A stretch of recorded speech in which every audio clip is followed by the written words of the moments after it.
juróom-ñetti waxtu ci Sud FM seen rajo 98.5 ci Dakar lëkkaloog suñuy diiwaan salaamaaleykum Hadj Maodo Faye. aleykum salaam soxna Mariam. xibaar yi ñaareel bi pàcc ñu tàmbali koog université Cheikh Anta Diop de Dakar mel na ni étudiants yi dañ doon jàppante.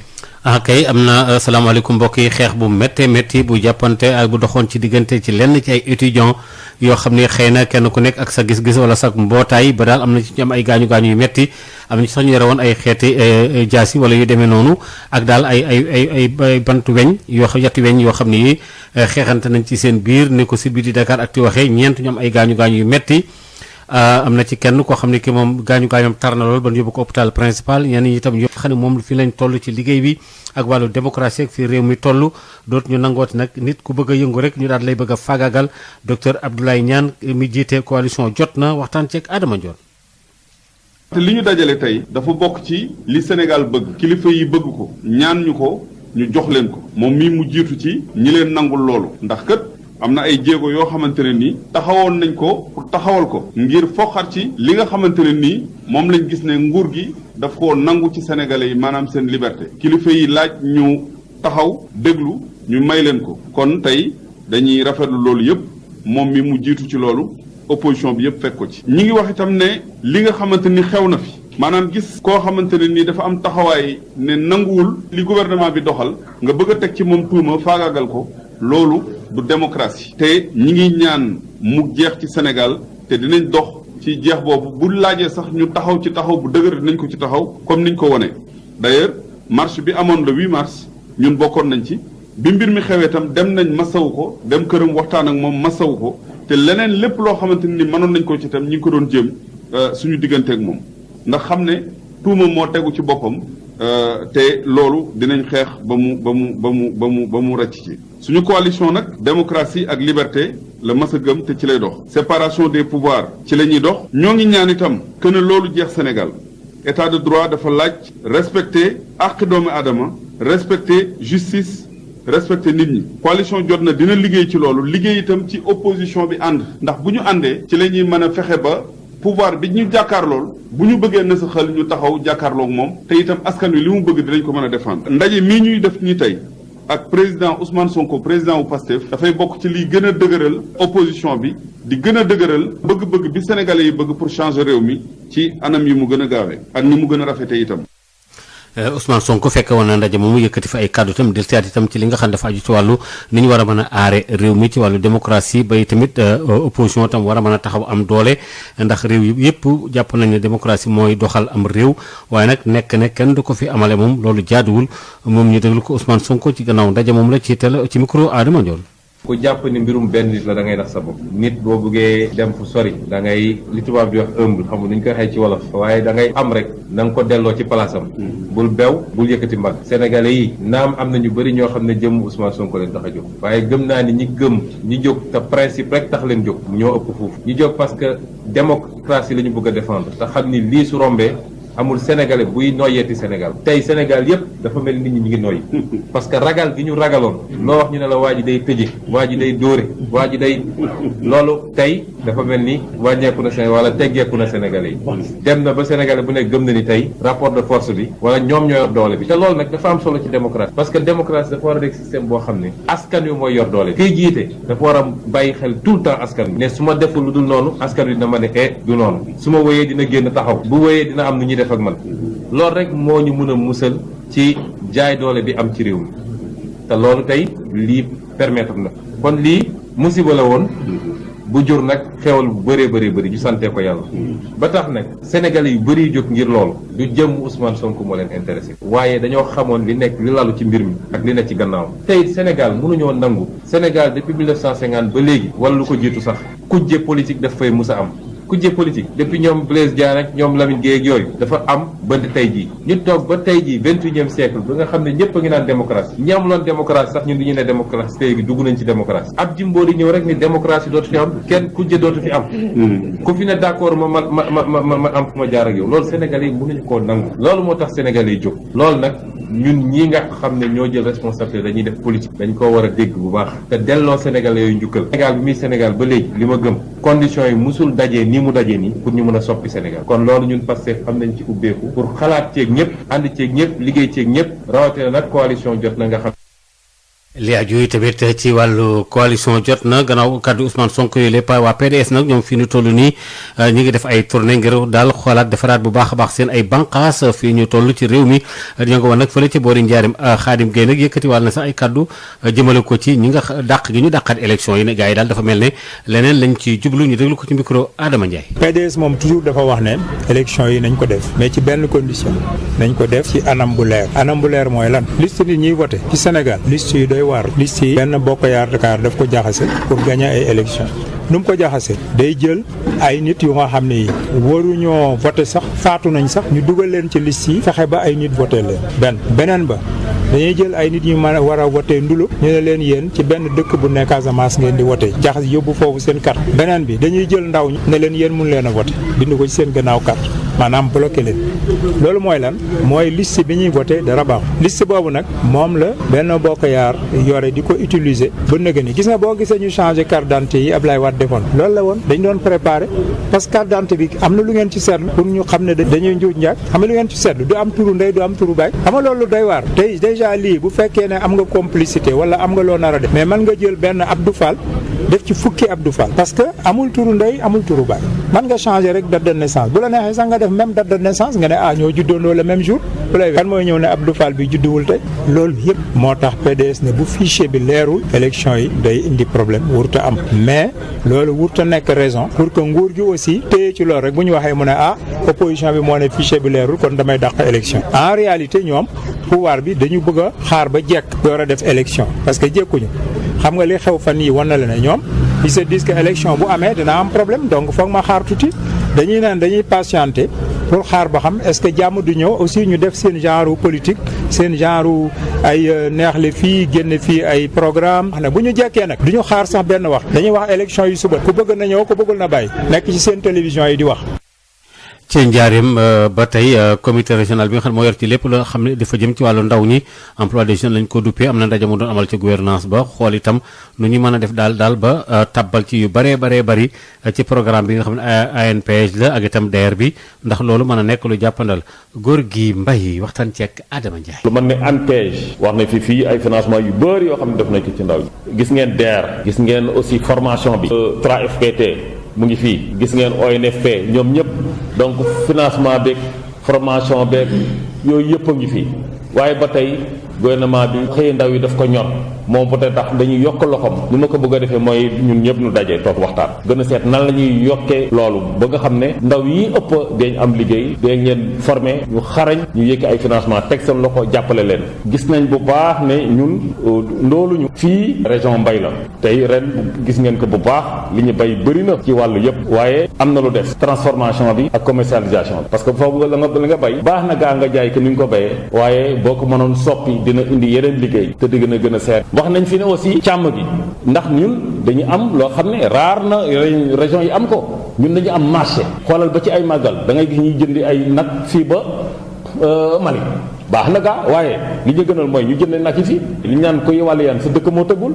kon boog bu ñu amoon nag yu baax fii ak prix yu baax dañ ko mën a jënd fii béykat yi gis si boppam ba ci soow ba ci meew mi xam nga ne gouvernement Sénégal at mu ne mu dépasse lu mat 50 milliards di ko jëndee neew ak lépp lu jëm ci xeetu meew mën waaye 25 milliards yi rek boo ko xaymaa woon wala 30 milliards yi bu desoon ci poosu sàmm bi fii kon sàmmkat yi xëy na du ñu ñeeke te loolu lu mën a nekk la waaye am na beneen poñ bu tëm bu am solo muy napp xam nañ ne fii amul géej amul dex lépp loo lekk ci jën fii dañ koy jéggaane bari na fii ci biir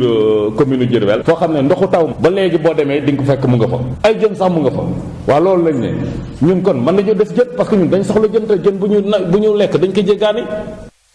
li tolloog fukk ak juróom-ñaar ci ay dëkk yoo xam ne dañoo nekk fële ci nga xam ne moo di ca boori Kaffrine 2015 ba léegi dañu nekk ci ay jafe-jafe ci wàllu ndox ci diwaan boobule dëkk yooyu sax ñoom daañu ko limal seen bopp waaye nag itam yoon yi sax dem beeg dëkk bi tey am ay jafe-jafe Ibrahima Salaan kenn la ci ñoom yorewul seen kàddu waxtaan ci ak Mamadou Kabara. ñu ngi fii ci yoon bi nga xam ne moo jógee Kaffrine dem ba Santhi Wanaar jógee fa daal dem fi nga xam ne moom mooy Nioro ci ndigalu borom dëkk yi nga xam ne ñoo composé fukki dëkk ak juróom-ñaar yi nga xam ne wala juróom-ñett ñoom ñoo jógee Kaffrine dem Santhi Wanaar ci seen ndigal ci lañ taxawee fii en tant que ay ndaw tey war a xeexal sunu bàyyi ak sunu yaay yi ak sunu rakk ak sunuy mag yi nga xam ne dañuy rencontré ak jafe-jafe boo xam ne dafa jiitu suñu juddu ndax dëkk bi ngay njëkk a jot muy Soto 1952 lañ ko sos te depuis boobu balaa ñu juddu fekk nañ jafe-jafe yoon yàlla dimbali ñu ci raana la ñu taxaw ci mandat président Abdoulaye Wade ci la ñu ko amee mais mu mel ni raana bi sax bi ñu ko déparé di ko defar balaa ñuy wax ne yegg na fekk na raana bi yàqu ñu gis ne bu dee ne ci kilifa diine ci la ñuy xool ba tax ñu mën a defal nit ñun doyal nañ ay kilifa diine ndax fukki dëkk ak juróom-ñaar wala juróom-ñett yi dëkk boo ci dem tey kilifa diine wàllu yàlla ak njabootam ak i taalibeem yàlla dogal nag ñuy xale yoo xam ne dañoo tënku ci ñoom ñu yar ñu yaru diine du ñu sànni xeer du ñu yàq fas yéene bokk ci ndaw yi nga xamante ni dañuy tabax Sénégal waaye duñ bokk ci ndaw yi nga xamante ni dañuy mabbu Sénégal fukki dëkk ak juróom-ñaar wala juróom-ñett moom la ëmb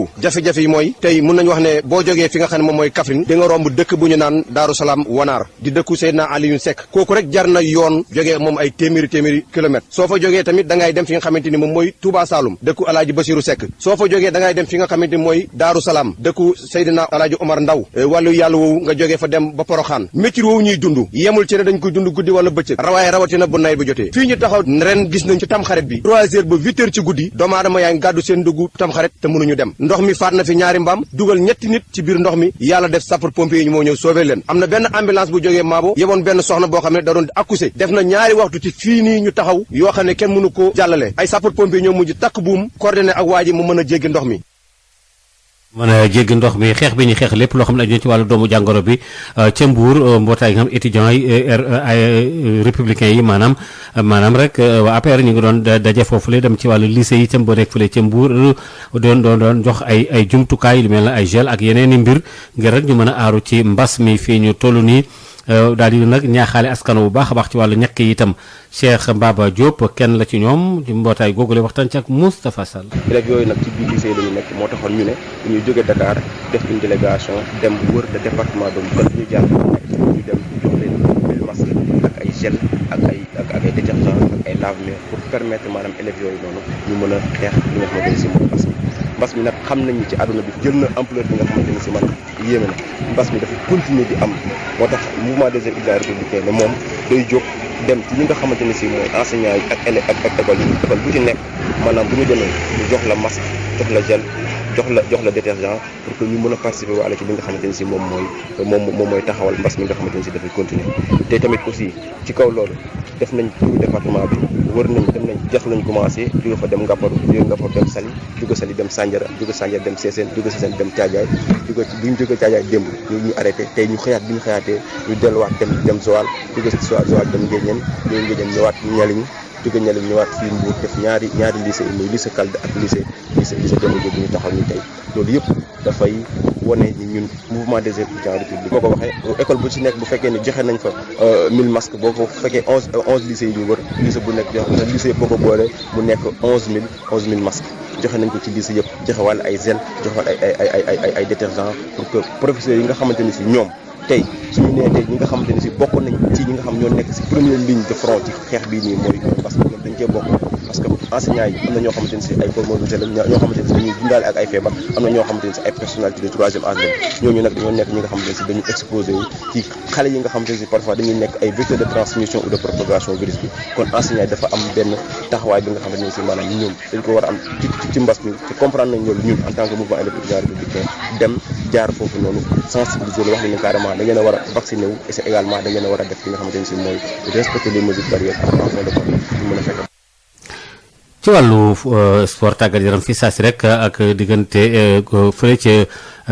Congo ak itam Sénégal tey ji 5e journée bi ci éliminatoire yi nga xam dafa jëm ci wàllu CAN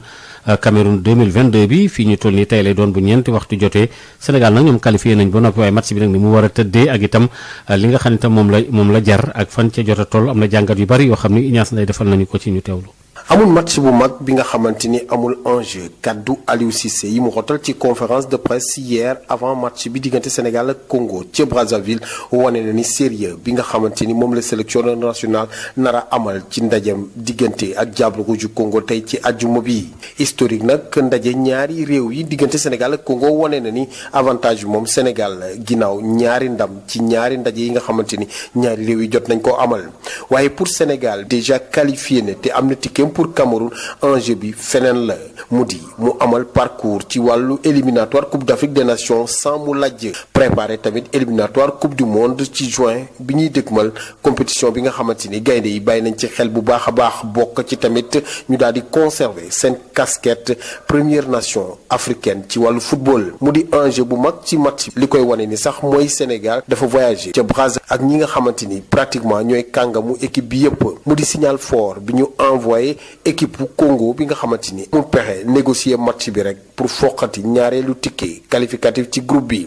waaye nan la Aliou Cissé nar a amale mixage boole ñi nga xamante ni ñoom la woo ñu bees mu di Fodé Ballo-Touré Abdoulaye Sima Nampalys Mendy wala bokk Abdou Diallo boole leen ak ñi nga xamante ni xam nañ leen ci équipe nationale mu di laaj bu mag bi nga xamante ni sénégalais yi moom la ñuy xaar mu tontu tey surtout ci beneen registre mu di wàllu fond de jeu bi nga xamante ni ñu bëri dañ fi faral di am jiixi jaaxa ci match Sénégal yi ban taxawaay la équipe bi nar a am ginnaaw match bi nga xamante ni amul pression mu nar ko jouer tey ci ngoon ci pelouse synthétique stade Massamba Déba bu Congo su weesoo peuple sénégalais bi nga xamante ni nekk seen ginnaaw Lions yi ak binationaux yi am na nag yeneen supporters yi nga xamante ni suñu voisin Bissau Guinée ñoom ñi nga xamante ni su amee benn équipe biñ nar a faral ci jongante bi mu di équipe Sénégal ndaxte Guinée Bissau xam na Sénégal bokk na ci ñi yore caabiam pour xàll seen yoon ci wàllu Cameroun contre équipe bu Sénégal ak seen sélectionneur yi nga xamante ni déjà qualifié nañu Brazzaville bu jógee ci lu yàggul ci wàllu élection présidentielle mu ngi xaar nag exploit ci ay diable rouge am yi tey ci ngoon bu ñeenti waxtu jotee. jërëjëf Assane Thioune jërëjëf soxna Mariama kon nag soxna Maria kon foofu la ñu daal di taxaw. noonu nga ko waxee sax noonu la de Mariama. waaw ba tey baax na. jërëjëf xaaj Maodo Faye kon bu ko defee rek yow xam naa ne fii léegi ci kanam incha allah benn waxtu di nga ñëwaat ngir yéen ci xabaar ci yaatal laata loolu ñu wéyal xibaar yi ak contradictoire. le contradictoire. le contradictoire di wute gis-gis ci ñaari kàngam yu bokk benn yoon. ku nekk ak sa gis-gis ku ne itamit ak ni nga koy càmbaree altine ak àjjuma. tey ci aljuma ji ñaar fukki fan ak juróom-benn ci weeru mars 2021 contradictoire di waxtaanewaat li nga xam ne rek moo di coronavirus waaye ni nga xam ne noonu la ñu yëkkatee li ñuy duppee les mesures d'interdiction ya ñu doon tere yëpp ni ñu ko woyofalee ñu ne ba xam ndax tax na ñu war a mën a ragal li nga xam ne moom la ñu duppee troisième vague. ki nga xam ne mooy njëkk a tontu di suñu gan bu njëkk di Abdou Aziz Diop mooy coordonnateur national adjoint bu forum civil ki ko tàllal micro moo di Ajaratu Ndeye Mariam Ndiaye. ñu ngi ak Abdou Aziz Diop yow yaay coordonnateur national adjoint bu forum civil ñu gis nag ne ci wàllu mbas bi di Covid 19 fan yi yëpp mesures yi ñu jëloon ñu ngi koy wàññi ndànk-ndànk ndax fi mu nekk nii waxtu boobu ñu ko jëlee baax na suñu gisee ne ci réew yi ñu wër am na ñoo xam ne troisième vague mi ngi fay tàmbale di am. waaw xam nga li ñu gis mooy état bi jëloon daaw ay mesures mu dem a dem ba dang ñu yolomal mais bi ñu yolomalee gis nañ que ni li mu indi muy ñëpp seconde vague mais jamono bi ñu toll xëy na gaa population yi sonn nañu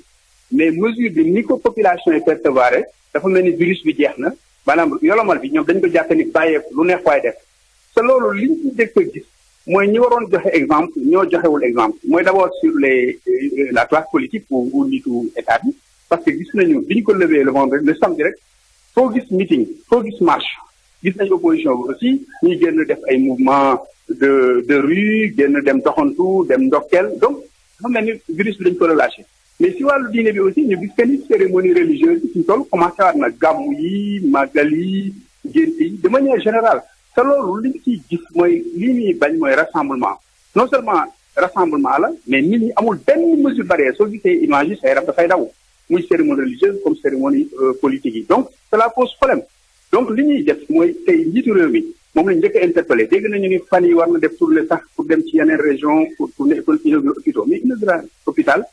un ministre de la santé aurait suffi ou un gouverneur de région jarul dem te loolu su demee dafay rassemblement gis nañ aussi tey taaw Covid bi dafa nekkoon leçon parce que Sénégal li ñu organiser cérémonie dafa bari ci at mi mobiliser administration CRD CDD ban njëriñ la cérémonie yooyu am c'était un moment pour ñu waxtaane mais tey su biwaatee dinañu mobiliser waat des moyens mobiliser administration bi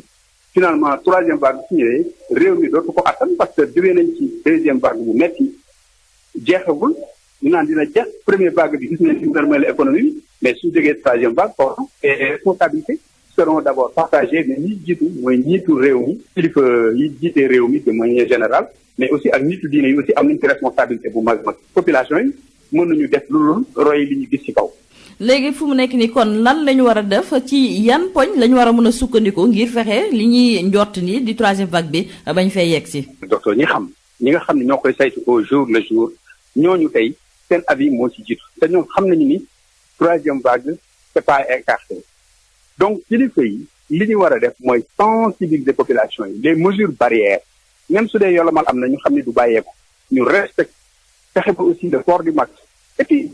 sanction yi mën a am mais li ci jiitu nag mooy exemplarité bi li ma wax ñoom suñu commencé waatee dem ci meeting bàyyi tamit këru diine yi ku nekk organisé nu mu la neexee mais population yi dañuy wax ni ñun kat comme suñuy ñuy jiitu nii la ñu defale nit nii la ñu defale te su ñëwee tey kenn du ci mucc parce que réew mi attanul troisième vague gis nañu que ni mu nërmee la suñu économie mais suñu duggee ci troisième vague c'est la catastrophe donc foofu moo tax niveau de responsabilité exemplarité ci dirigeants yi mais aussi sensibilisation auprès des populations parce que insouciance avec inconscience gis nañ que ni moom mbedd yi marché yi école yi. Abdou Aziz Diop maa ngi lay sant di la gërëm. mu nekkoon suñu gan bu njëkk Abdou Aziz Diop di coordonnateur national adjoint bu forum civil ñaareel bi gan moo di docteur Mamadou Ndiaye moom mi nga xam ne rek nee na bu ñu bàyyeeku ak lu mu mën a doon rek bu ñu bàyyeeku ci li nga xam ne moo di mesure barrière yi docteur Mamadou Ndiaye nag moo di directeur de la prévention mu ngi wax ak ki nga xam ne ba tey moo di Adjaratou Ndeye Marième Ndiaye. ñu ngi ak docteur Mamadou Ndiaye yow yaay directeur de la prévention tey jii ñu war a ñëw ak yow ci li ñuy tuddee. yenn ci ay restrictions maanaam tere yi nga xam ne dafa jiboon jëm ci mbas bi di Covid 19 ñu gis ne yu bëri daal di nañu koy yëkkati askan bi foog tamit ne lépp lu jublu ci wàllu mesure barrière tamit dañu ko war a teg fële ndaxte boo seetloo ne léegi xew yi ma ngay tàmbalewaat di am cérémonie religieuse yeeg politique yi tamit mi ngi am te kenn du ci respecté mesure barrière yi ndax mën nañu foog ne kon waxtu bi ñu daal di yëkkatee mesure yi ndax waxtu boobu la woon. waaw xam nga waxtu bi dañoo seetlu ne que mesures yi moom xaw na sonal communauté bi économie bi dafa taxaw nit ñi commencé sonn parce que mot na at quand même que ñu ngi leen tënk donc ñu xam ne que aussi nit ñi il faut que am lu ñu leen lu ñu def mesures yi wàññi ko tuuti tënk bi wàññi ko pour nit ñi mun a commencé ci yenn liggéey yi commencé waaye nag bi ñu ko lever tamit wax nañ ko nit ñi nee nañ ko dañoo lever mesure lu mel ni couvre-feu waaye nag lépp wala peut-être ci yenn mesure cérémonie yi mais nag dañ leen a wax li nga xam ne li gën a li ëpp solo surtout ci li nga xam ne moo ñuy aar pour ñu mun a bañ a am mbas yi mooy maanaam masque yi dandante bi ci yenn ndaje yi dandante bu baax di raxas suñu loxo te aussi nit ki képp ki nga xam ne feebar na aussi mu teel a dem lu mel ni hôpital wala dispensaire nit ñi donc dañ leen a wax yeneen mesures yëpp ça reste valable lii rek lañ ci comp as tuuti am luñ ci yëkkati tuuti pour mun a may nit ñi ñu am quand même ñu mun a doxal tuuti seeni koom-koom seeni dundun seeni liggéey et cetera mais nag nit ñi dañoo war a encore tënku ci lépp liñ leen waxoon pour mun a moytu mbas mi loolu moom nit ñi il faut que ñu leen koy waxaat donc communication bi mooy maanaam weccante xalaat yi dafa war a continuer yee nit ñi aussi ñu xamal leen ne que lii dañ koo def rek pour jàppale leen ci yenn yi waaye nag dañoo war a continuer toujours liñ leen di digal bés bu nekk dañ cee war a continuer dañ cee war a tënk toujours parce que mbas baa ngi fi mosu fi jóge benn yoon mu ngi fi ba léegi kaa yaa ngi am na ñuy génn àdduna loolu yëpp am na kon nag liñ nañ ci gën a góorgóorlu jàpp ci balaa encore mbir mi duñu xojaat suñu sukkandikoo ba léegi ci li nga xam ne moom moo jublu ci mbas bi ci gox yi nga xam ne ñoom ñoo ñu wër ñu ngi wax sax ci wàllu troisième vague te fii ñu gis nag ne manifestation yi tey li la wàllu gën a aay ndax ñi nga xam ne ñoom ñoo ñu jiite exemple bi ñuy xaar ci ñoom ngir fexe ba duñ leen toppaloo ci ay wàllu ndaje ndax tamit loolu jotul ñu daal di ci dëgg seen tànk. waaw moom il faut que nit ñi taxaw ci comme ni ma ko waxee rek communication bi dafa war a yokk maanaam nit ñi dañoo war a di waxtaan ak ñoom. même su dee nit ñi dañu am cérémonie même su dee nit ñi dañuy def yenn yi wala nangam et cetera nañu xam ne que am na li nga xam ne wàccuñu ba lii sol masque bi wàccul Sénégalais yi wàccul kenn dandante ci yenn ndaje yi wàccul kenn mais également raxas suñuy loxo à chaque fois soo génnee ba ñëw balaa ngay dugg sa kër wala soo duggee rek raxas say loxo loolu yëpp nit ñi war nañ ci taxaw lool léegi sax nit ñi lañu war a gën a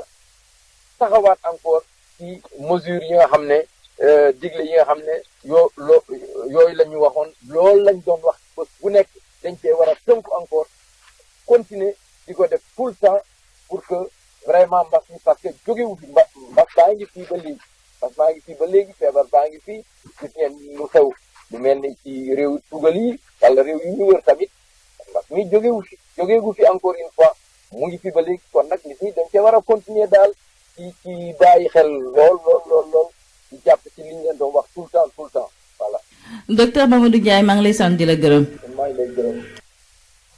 jërëjëf jërëtu Ndeye Marième Ndiaye mu nekkoon contradictoire ñaar fukki simili ak juróom-ñaar moo tegu ci juróom-ñetti waxtu bu ko defee rek ñu daal di ànd ak xam Seydimane Wane lu yéene kaay yi xëy tey jële ci àjjuma ji ñaar fukki fan ak juróom-benn ci weeru mars 2021. Sénégal ku ne dégg na Baye Computer te mës ngaa jëflante ak moom ci lépp lu jëm ci informatique léegi nag c'est Baye Global Ingénierie Baye Global Ingénierie lépp loo xam ne da di service de qualité ci la taxaw waaye rawatina nag lépp loo xam ni dafa jëm ci évolution wu seen entreprise seen évolution informatique parce que le monde est devenu digital. Le nouveau Baye Global Ingénierie met à votre service des moyens techniques et son équipe pour concevoir et déployer des solutions répondant à vos besoins. Baye Global Ingénierie a développé un savoir-faire hors pair en apportant aux agences gouvernementales, aux entreprises commerciales et aux organismes sans but lucratif des solutions à leurs problèmes complexes et uniques. Baye Global Ingénierie, c'est un service de qualité, un rapport qualité-prix, prix et performance du matériel optimal, un service après-vente de qualité, livraison gratuite partout dans Dakar, de nouveaux services de développement de sites web, la formation du personnel en bureautique et dans des logiciels d'application. Baye Global Ingénierie, avenue Blaise Diagne, angle rue 5, en face stade Iba Mar Diop, 33 842 71 81. 33 842 71 81 ou le 77 529 82 21. Baye Computer devient Baye Global Ingénierie. Nous sommes très tactiles. Ah, j'adore l'instant où je savoure ma boisson punch. De nouveaux goûts incomparables avec ses différents parfums: orange, pomme, mangue, ananas, coco, limonade et cola. Punch, le goût bien de chez nous. Votre boisson punch vous offre la revue de presse. ndoxu waalo ndox mu neex saa yu ñu mare naan waalo la ñuy taamu dafa sel woyof te neex a naan ndoxu waalo moo baax si bépp xew fu mbooloo mi daje waalo mooy teraanga bi ñuy séddoo butel bi neexatee neex a yóbbaale te ñaar fukki dërëm rekk lay jaar ndoxu waalo. DSL plomberie et sanitaire kër gi nga xam ni moom moo leen indil gamme bi gën a yaatu ci wàllu accessoire plomberie lépp loo yittewoo ci accessoire plomberie yépp wàcc si na DSL loo bëgg ci PVC pression galva PEX ak diamètre boo bëgg na pour seeni adduction d'eau DSL plomberie et sanitaire daf leen di fournir lépp lu ngeen soxla DSL plomberie et sanitaire di représentant wu marque bi di Pimtas fii ci Sénégal Pimtas spécialisé en plomberie mbokk yi dañ leen di assurer qualité produits sanitaires yi di lavabo chaises anglaises baignoire ak bépp accessoire u douche lépp lu ouvrier di soxla industriel di ko soxla képp kuy agriculteur jëflanteel ak DSL dañ leen di gunge ak marque bii di nga xam ne moom moo di Inco nag loo ci bëgg ci visseuse perceuse scie sauteuse groupe électrogène batterie rechargeable DSL électricité DSL plomberie DSL sanitaire votre satisfaction notre priorité kon nag mbokk yi mu ngir nga jot leen 33 822 75 45 wala 33 823 31 15 wala 33 957 76 96. Baye Global Ingénierie ngeen miin ko ci Baye Computer boisson punch ak ndox mu sell mi di waalo ak DSL plomberie équipement et sanitaire ñoo leen di may seen revue de presse. Habsa Elimane Wane asalaamaaleykum dal leen ak jàmm ëttu yéenekaay yi ñu xëyandool tey jile daal li ñu gën a waxtaanee mooy wàllu yoon dañu koy door ak Sud Quotidien muy waxtaanee waxtaan yi nga xam ne moom la Union des magistrats du Sénégal amaloon démb ci wàllu état de droit ak nan la ñuy def ba yoon moom boppam yoon bi ci boppam dañu yóbbu woon ci kanamu yoon bu ñu sukkandikoo ci ëttu yéenekaay bu groupe Sud Communication ci mbirub Ousmane Sonko ak Adji Sarr rawatina nag weddi bi ñu weddi wàllu yoon Union des magistrats du Sénégal démb daal la doon saytu ay mbiram président ba di Souleymane Teliko dellu si na bu baax a baax lan moo tere yoon daal mën a doxal ni mu waree Souleymane Teliko nii mën nañu nangu wàllu yoon ñàkk ay makkaan ñàkk ña fay liggéeyee wala bokk wàllu koppar ngir mu dox na mu waree ndax loolu du tax benn yoon mu amal liggéeyam na mu waree wante nag bu ñu toogee ba yoon woowule daal bañ a tëddee njaaxanaay wala mu bañ a moom boppam nag bu loolu amee Souleymane Teliko nag ne yoon dana ñàkk lu am solo maanaam askan wi ci boppam moo ko dul wóolooti te loolu le mooy dooleem magistrat bii di Moustapha Fall di feelu Souleymane Teliko nee na li waral lii yëpp daal mooy daal dañoo xamatul lan mooy nguur ci dëgg-dëgg Alioune Tine bi jiite Afrikajom Center ne bu ñu amee yoon boo xam ne daal teguwul ci yoon bu ñu yeboo rek xam ne daal mën nañu tiital suñu bopp jot na yoon am indépendance am ginnaaw gi nga xam ne ñu ngi dal bu baax a baax ci kawam ak it di ko weddi di ko tukku bu baax a baax bu ñu sukkandikoo ci l'enquête magistrat yi mer ba futt la ñu def ne lii daal mënatul wéy faaw ñu indi ay coppite ci justice bi président Souleymane Teliko ne li ko jaaxal nag mooy conseil supérieur de la magistrature ci boppam ki ko jiite moomule la conseil bi waroon gën a saytu ay liggéeyam wàññi dooleem ñu des si mbir moomu ak les échos bi ci jox kàddu kii di Aliou Ndao nekkoon fi procureur spécial nee na daal ci fàttali daal ak ci taarix justice bi musuñu dalee nii ci kawam teg ci nag ñàkk ko wóolu mu teg ci ne nag ñi nekk ci bopp nguur gi ñoo joxul gëdd benn yoon ñiy yëngu ci wàllu yoon Aliou Ndao di dénk waa 24 heures nii ci jamono ji mën nañu ne yoon ci boppam moo ami jafe-jafe nekk ci guuta ratar li ni mel it la waa critique gis di dellu si ndëpp bi nga xam ne moom la magistrat yi amaloon démb jaarale ko ci seen kuréel gile di union des magistrats ci ndaje boobu la ñuy des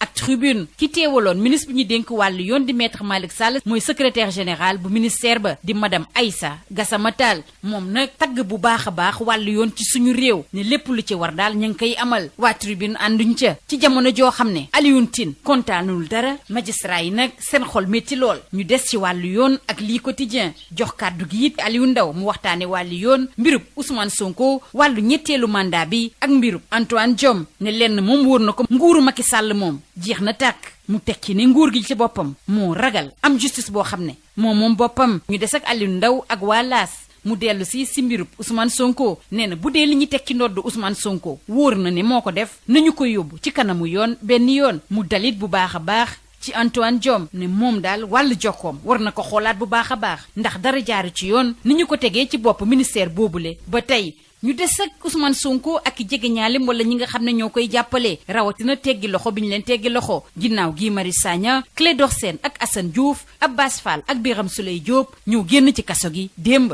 ñu des ak Guy Marius Sagna ginnaaw gi ñu ko génnee ci kaso bi nag daal tey la gën a taxaw temm bu ñu sukkandikoo ci le mandat fas yéene wéyal combat bi Guy Marius Sagna dal bu baax a baax ci justice bi ci alxamis bi ñu des ci wàllu yoon ak mbirub GP yi nga xam ne moom la ñu libération di nettali GP bi nga xam ne dañ ko teg loxo ci Maroc fekk mi ngi yor Sinébar muy Ousmane Touré moom nag ñu ngi ko teg loxo ci 20 fan ci weeru février ca Casablanca xamuloon sax ni ci biiri bagaasam mi ngi yoroon lu néew tuuti 4 kilos hashish trafiquant bii di Ben Camara nga xam ne nag ñu ngi koy wër bu baax a baax fi mu toll nii ngir mu ñëw setal GP bii di Ousmane Touré nag dafa nëbboon ab Sinébar ci valise bi nga xam ne ci la yëre yi ne woon ginnaaw gi mu réere woon ay weer a ngi nii jaari sow feeñaan na bu ñu sukkandikoo ci les échos muy xam le ne daal gisul lenn lu war a tax daal ba nit am kersa ci nekk jigéen bi mu bëgg a nekk ñu wax ci wàllu ndorteelu liggéey jëm ci pont Rosso bi te ñu fas yéene ko door ci weeru juin bi ñu jëm ginnaaw gi ñu signé déggoo bi démb ci diggante Sénégal ak Mauritanie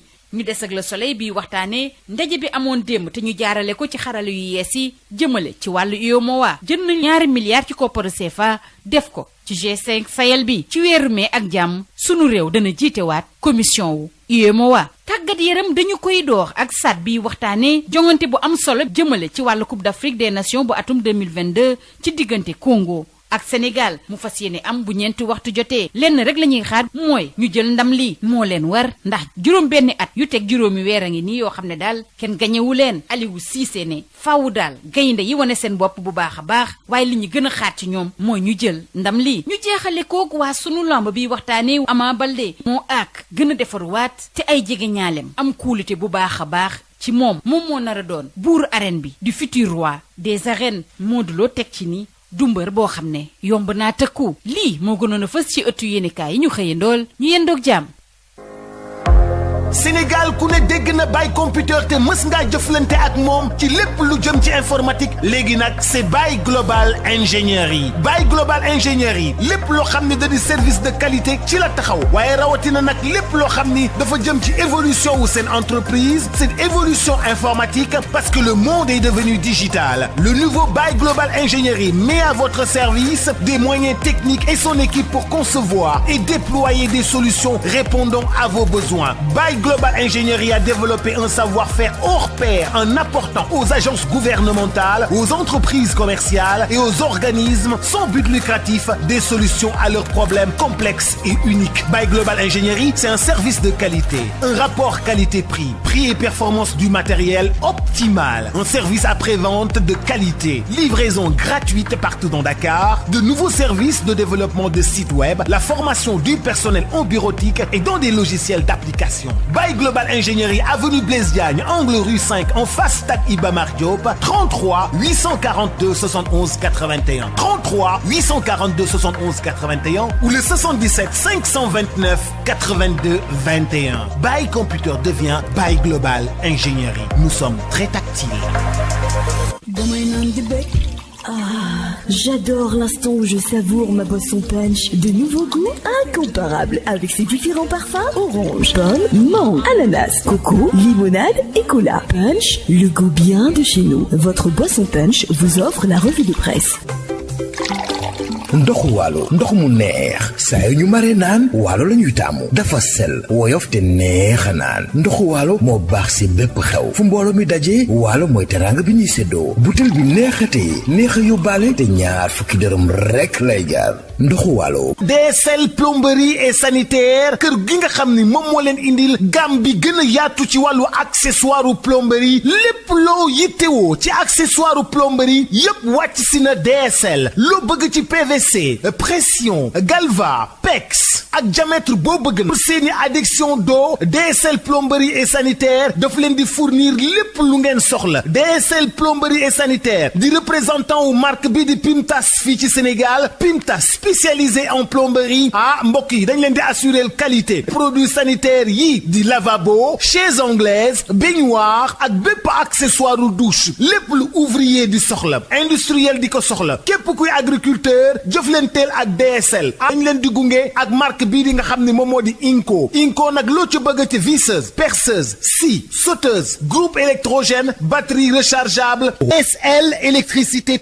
DSL plomberie DSL sanitaire votre satisfaction notre priorité kon nag mbokk yi mu ngir nga jot leen 33 822 75 45 wala 33 823 31 15 wala 33 957 76 96. Baye Global Ingénierie ngeen miin ko ci Baye Computer boisson punch ak ndox mu sell mi di waalo ak DSL plomberie équipement et sanitaire ñoo leen doon may seen revue de presse. ñu àndoon ci ak xam say limaan waan 40 minutes après 8 heures ñu dem ànd ak ki nga xam ne rek moo di Mariam ak Aïda ni ñu ko defee aljuma bu nekk ci Sud Éducation. mbokk yi ñuy déglu asalaamaaleykum dal leen ak jàmm ci suñu numéro 117 bu Sud Éducation ni ñu koy defee saa su nekk maak Mariam ñoo bokk plateau bi Mariam asalaamaaleykum. waaleykum salaam Aïda. Mariam loo ñu indil tey ci waxtaan wi. suñu waxtaan tey ay dañuy dem ci wàllum suñu doom yi suñu demee ba nekk jànq wala ay xale yu góor mooy li ñuy woowee adolescence naka la ñuy def ba ñu teree leen dara ñun waajur yi te ñu topp ñu. Mariam xam naa sama laaj bu njëkk bi dafay dem ci wàllum ñaata at la ñuy ba ban at la ñuy commencé considérer que suñu doom yi ñi ngi commencé nekk jànq doom yu jigéen yi wala doom yu góor ñi ngi commencé nekk ay xale lu góor maanaam ni ñu koy waxee ci tubaab ñi ngi commencé nekk ay adolescent ban at lay commencé ban at lay jeex. normalement adolescence mi ngi commencé ci xale bu am fukki at ak ñaar et te mi ngi jeex ci xale bu am ñaar fukki at wala fukki at ak juróom-ñeent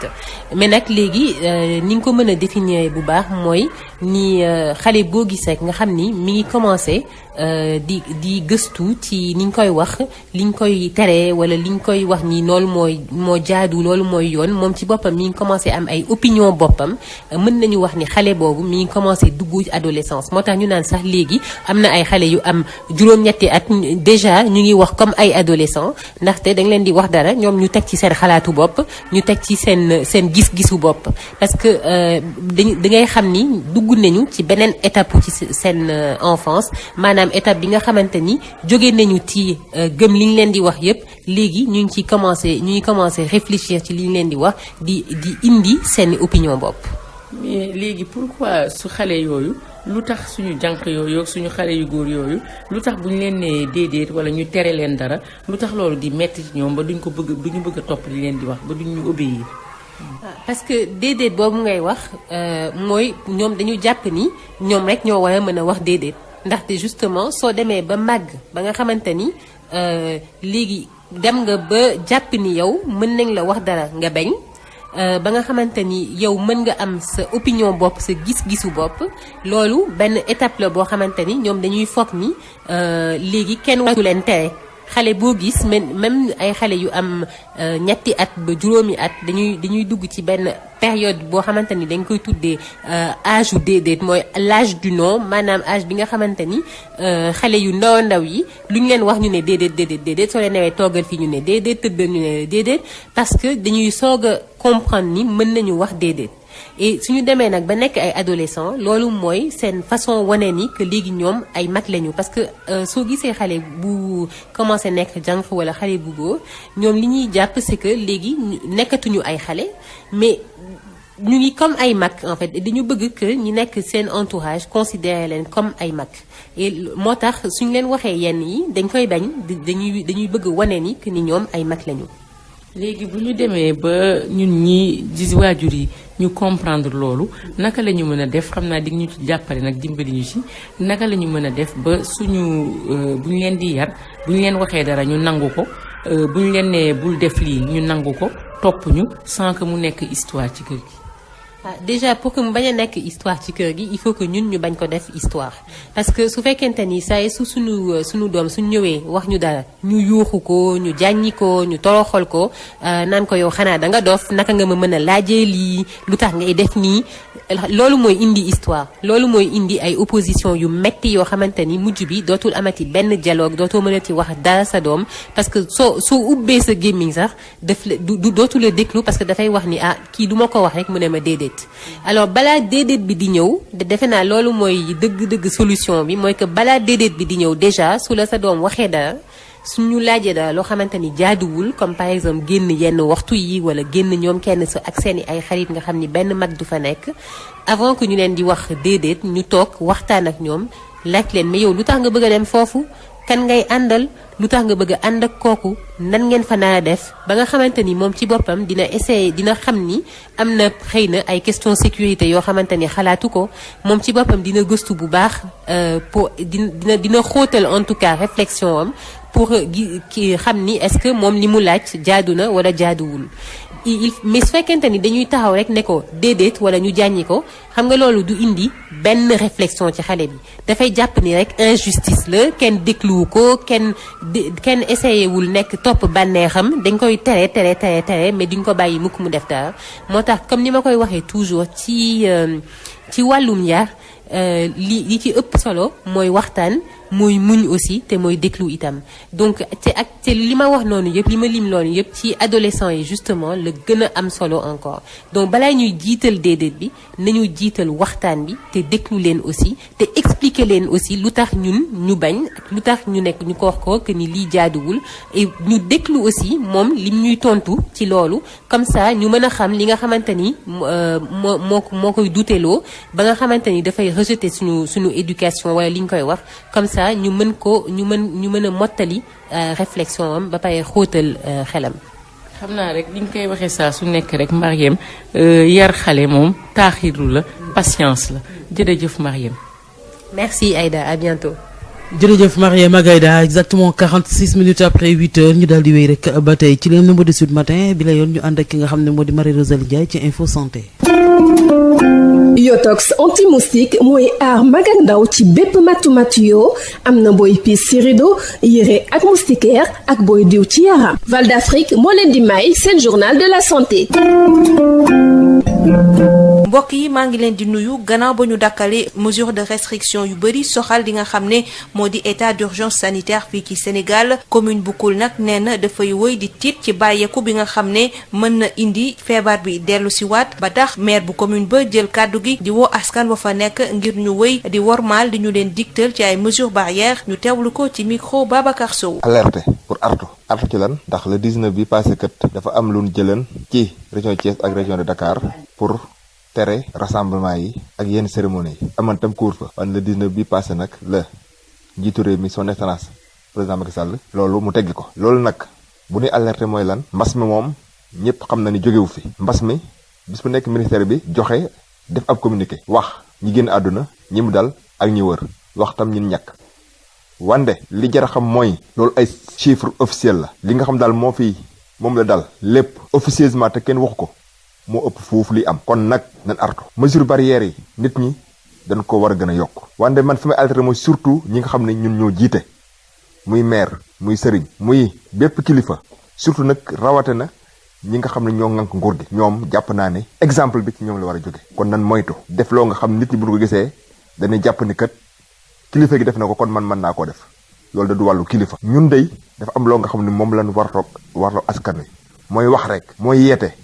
mooy artu ndax nag deuxième vague bi metti na lool boo demee ba naa lu ma ëpp junni nit ak lu topp génn àdduna ndax mbas mi kon loolu nañ bàyyi xel ni mbas mi